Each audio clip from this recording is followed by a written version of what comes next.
Good evening, everyone. I hope everybody's had a good day and is staying safe and healthy. Let's get right into it. My post about virtual warfare.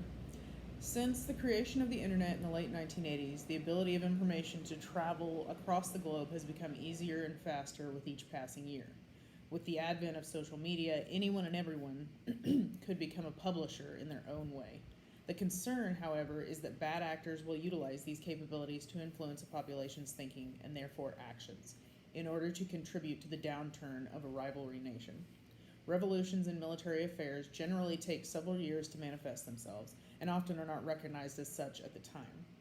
With the speed of connectivity, however, it could be argued virtual warfare is a truly new form of warfare because of the pace at which it manifested itself and its overall goal of influencing those who have traditionally been viewed as non-combatants.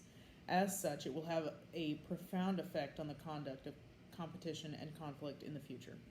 Colonel Stefan Banach stressed in all three of his articles, from 9/11 to London, the need for virtual battlespace maneuver doctrine, virtual warfare, a revolution in human affairs, and from Reagan to entropy, the need for U.S. national technology-based strategy, as well as the podcast interview that virtual warfare is about using the indirect approach to gain influence over your adversary, including its citizens. The last part of that statement is particularly foreboding. Banach insists every citizen is a combatant, and their homes and offices, as part of the Internet of Things, make them susceptible to virtual attack. The end game, he states, of virtual warfare is to control and influence the will of a person, group, or population to achieve ideological objectives to support some cause. The Russian influence in the Ukraine and Crimea wars of 2014 and 15 are an example of how the population opinion tilted away from the reigning government and in the direction of the invaders. Banach also stressed the 9/11 hijackers were virtual battlefield combatants as their initial training and planning began in the virtual battle space.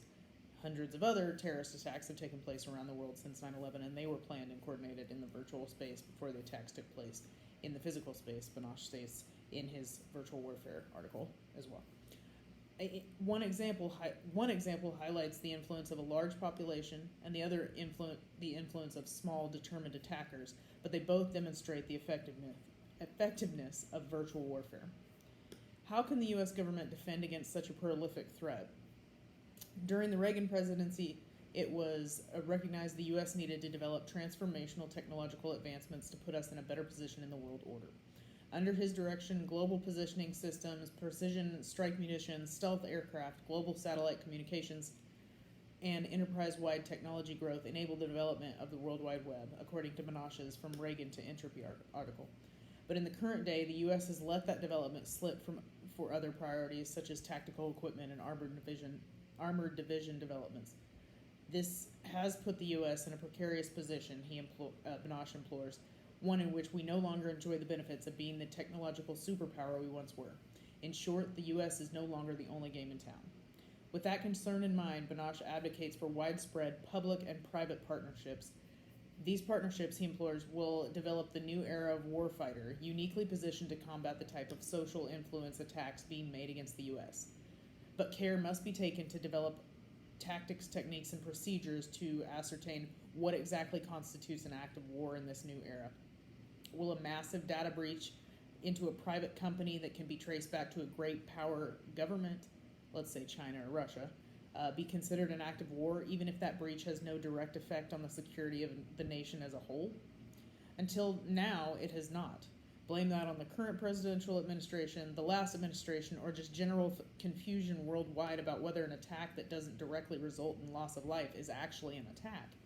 Banach does not directly answer this question in his writings either. Rather, he stresses the government begin in earnest to determine how it will answer that question and respond to those threats.